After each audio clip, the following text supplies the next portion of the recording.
So I'm trying to understand the difference between the system whereby, let's say, whether it's the grandfather or the disciple maker that's been successful for 10, 20, 30 years, they're still focused on a system of smallness, even Hmm. after that. Like they're still focused on a handful of people.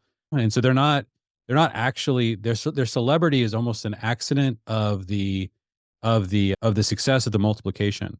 What I'm trying to understand, is there a difference between that and like, I'm a 26-year-old and I hear I can plant a church with, where all of this money is going to be poured into trying to make me well known. And the success of the ministry is really dependent on how quickly and how broadly I can become well known. And that seems to be a unique trap and so when we talk about a celebrity culture, I definitely don't want to suggest at all that doesn't mean that celebrities aren't an inevitable part of any culture. That's why I said in the article, like this can't be that you're not well known. That's impossible.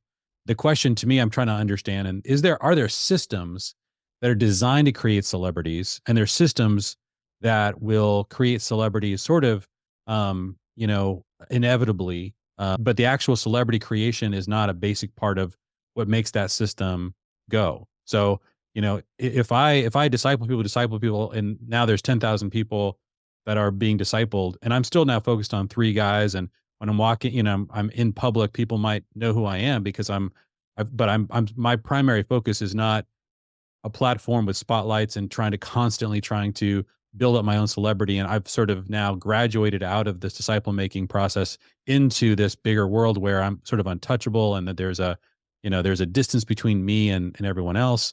But no, how I got to success, and what I'm doing on day one on in year 20 is still the same activity. And yeah, that's going to inevitably mean people are going to know who I am. But Yeah. that's, I'm trying to parse out with that.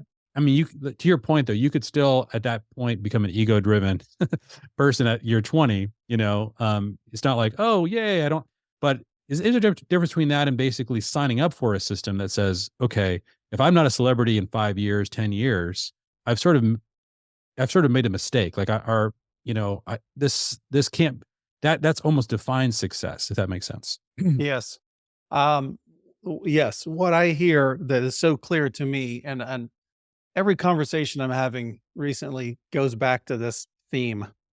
But what I'm hearing you say is, if if in youth, for the sake of for the sake of popular attraction, we throw the young, good-looking, charismatic guy up front, Yes. and we say we must falsely make him in an empty, fleshly way. We must make him famous and attractional so that we can grow our thing. Yes. There is a danger in that, so craven that nobody gets out alive. And the most dangerous person, if it's could ever be the case that a future senior pastor who's watching this and you've got your eyes on that, I have this great warning for you, which is, what would it profit a man to gain the whole world and lose his own soul in the process? There's the danger of celebrity in general. Let's just talk about celebrity in general, is that it is the feeling of esteem without having earned it through your actions. Yeah. So the way that God's system is supposed to work is that we esteem those gray heads around us who, through a life of faithfulness and sacrifice, they've earned the esteem that we give them. Now, in the examples that we're giving of wholesome examples of what we're calling celebrity, um, you were famous, if you will, with 3 guys. If you've Right. made disciples, you know the look in a guy's eye when he comes to you with the new job offer that he's just been given, and he believes that you and you alone can give him the wisdom of how he is to handle the new job offer. That's because you have proven yourself to be selfless, wise, level-headed with him, and with one person, you have this Mm. status of celebrity. I have experienced that before. It is very good to undercut that as often and soon as possible, and just Yeah. go, I'm just trying to follow Jesus, and I'm trying to help you follow Jesus. Mm. That's it. Yeah. Then, okay, you some people don't pass that test. You can pass that test, then your group is going to grow to 10. And 10 is a different deal. When 10 guys get together and you join them and they go, well, let's see what Bob has to say. Finally, Bob is here. He'll settle that. There is a level of ego draw in that moment that I've been on stage. I had a career as a musician for a minute.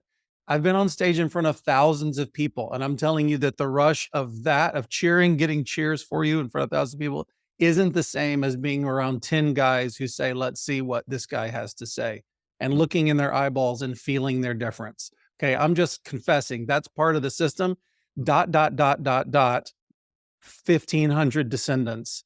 And can you handle that thing? I think each one of those is a test for us to pass as a leader, which is, do you have the John the Baptist look? This is one of the great Mm. secrets of the whole deal, is that he would say, some people thought he was the most important spiritual character on the landscape, certainly before he, introduced and then gave way to here. Now, here he is, everyone, the Ram of God, or Lamb of God, we usually say. But he said, he must increase and I must decrease. And that was so obviously the hallmark of his discipleship that all of his disciples shrugged their shoulders and go, okay, if you say we're done with you, we go follow him. Then they dropped John like a bad habit. They followed Jesus. So I think that, sorry, long answer, but to me, what we're really looking at here is that church leaders, get ready for this bomb, what a brainwave this is, are supposed to be, drum roll, elders. Guys who have proven themselves. You're not supposed to have a 26-year-old running a religious organization. That's not a wise move. Old guys who have proven themselves and meet the 1 Timothy 3, Titus 1 requirements for eldership, those are your leaders. Those are your leaders. That's why we're told repeatedly, that's who these guys have to be.